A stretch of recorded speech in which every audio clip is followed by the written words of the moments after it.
Gerakan Pulau Pinang mengadakan satu sidang akhbar untuk mengemukakan pandangan dan juga cadangan kita berkenaan dengan kebebasan Rang Undang-Undang Kebebasan Maklumat 2010 pada 11 hari bulan November tahun 2010.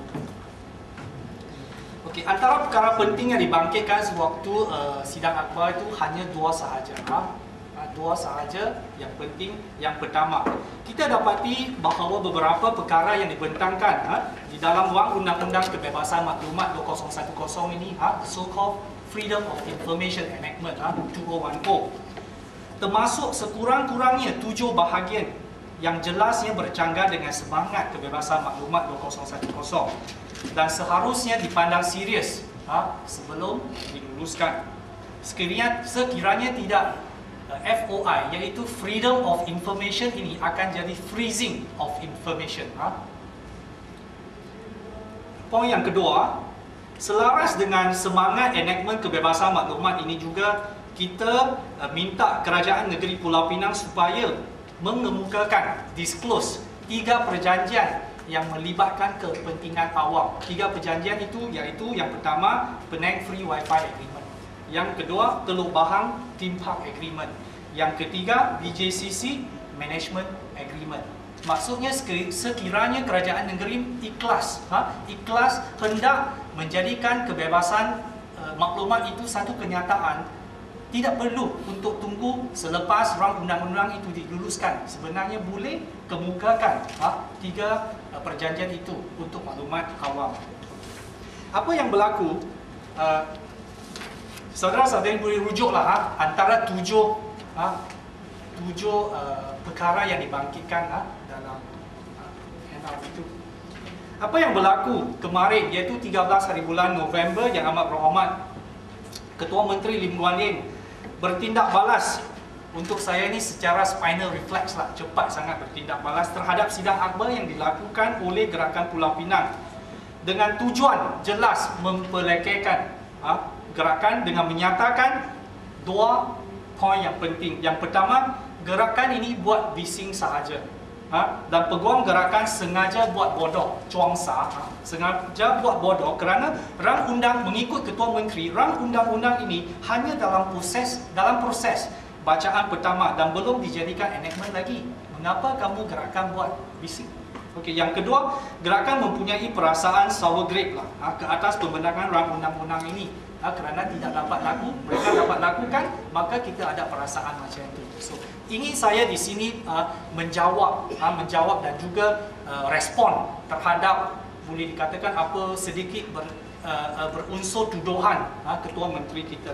Yang pertama, sewaktu sidang akhbar itu, pendirian gerakan ini sememangnya mengalu-alukan FOI kerana dia akan menjadikan accessibility ke atas maklumat ini satu kemudahan, kepastian. Tetapi kita hanya kemukakan 7 perkara yang penting supaya boleh betul-betul jadikan rang undang-undang ini FOI in terms of freedom of information dan bukan freezing of information. Sekiranya kita kaji betul-betul, terdapat beberapa poin yang kita kemukakan, sekiranya tidak diambil tindakan untuk memperbetulkan, sememangnya, saya rasa sememangnya bercanggah dengan semangat freedom of information. Yang penting juga ingin saya bangkitkan di sini, saya ingin menasihati Ketua Menteri kita supaya jangan marah dan selalu hendak silap tuduh orang sama ada dengan niat ataupun tak berniat. Fikirlah dahulu, dengarlah dulu sebelum buka mulut. Semua orang tahu berkenaan dengan prosedur enactment terpaksa melalui 3 proses. Bacaan pertama, bacaan kedua, bacaan ketiga.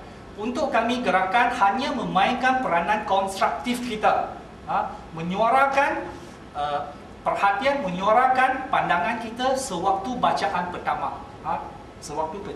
Bacaan pertama. Mengikut Ketua Menteri, kita sengaja buat bising baru saja bacaan pertama. Seolah-olahnya peguam di gerakan ini bodoh ataupun sengaja buat bodoh. Saya ingin mengambil kesempatan ini membagi tahu Ketua Menteri, proses enactment ataupun jadikan sesuatu undang-undang itu akta atau enactment, semua orang tahu. Terpaksa melalui 3 proses, bacaan pertama, kedua dan ketiga. Ini untuk seorang pelajar pun tahu. Sekiranya kamu mengambil mata pelajaran pengajian am, 3 proses itu jelas, semua orang tahu. Adakah Ketua Menteri sendiri yang buat bodoh? Sengaja nak tuduh kita, nak tuduh gerakan. Apa salah apabila cadangan diberi untuk menjadikan enactment ini lebih sempurna, untuk mereka yang mengetahui hujah-hujah yang dikemukakan oleh gerakan itu sememangnya saya rasa valid lah, valid, supaya dapat dipandang serius dan jadikan akta ini betul-betulnya FOI. Melalui kejadian ini, kita dapat juga lihat sekali lagi dengan jelas bahawa Ketua Menteri kita suka spin, pusing, suka divert attention. Sekarang ini semua orang seolah-olahnya sudah lupa yang kita bangkitkan satu permintaan untuk dapatkan 3 perjanjian. BJCC Management Agreement, Penang Free Wi-Fi Agreement. Yang ketiga, Teluk Bahang Tripartite Agreement. Saya mintalah jasa baik Ketua Menteri kita, dengar dulu sebelum buka mulut. Dan juga jangan selalu nak spin dan divert attention. Yang penting semangat FOI.